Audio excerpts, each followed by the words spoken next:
3年后啊，这3类房子将一文不值，内行人开始行动了。很多人还不知道吧？你们别不信啊，在房价高峰期买房子的人呢，现在都特别的后悔。大家都知道啊，这几年房价都是在一直走下坡路的。有些人的房子只因为啊买涨了1、2年，从而就亏掉了一大笔钱，就是早买了1、2年嘛，甚至还可以说做一套房子的钱都有了吧。我们老百姓挣钱多不容易啊，要是按照以前的房价闭着眼睛买房子，他都只赚不赔，是吧？可以看看现在的房价，你说不定指望它增值，现在它能保值就已经很不错了。要是你手里有3类房子的人呢，劝你尽早卖掉，减少自己的损失。内行人都已经开始行动啊，主动找接盘侠了。你说现在这个行情啊，钱拿到自己手里面，那才是王道。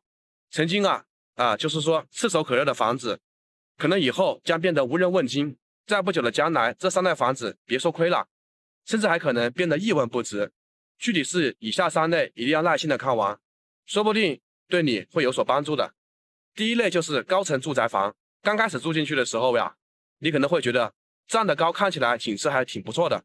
可住了一段时间之后，你就会发现，这所有的缺点都暴露出来了。首先就是每天上班的电梯的这件事情，那是最痛苦的啦。原本想着这些高楼层的风景好，意想不到的是高楼层上面没有任何的东西遮挡，反而噪音和灰尘也就更大了。还有一个隐患就是问题的就是楼层太高，这已经超出了消防救援的极限。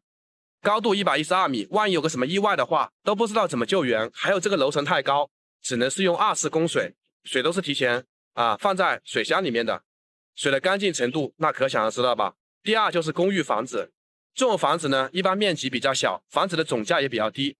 买房子的时候，中介忽悠我们既能住人又能可以办公。可以租过公寓的朋友都知道，这种房子它的环境不好啊，水电都是商用的，比较贵，做起来的话生活成本也比较大。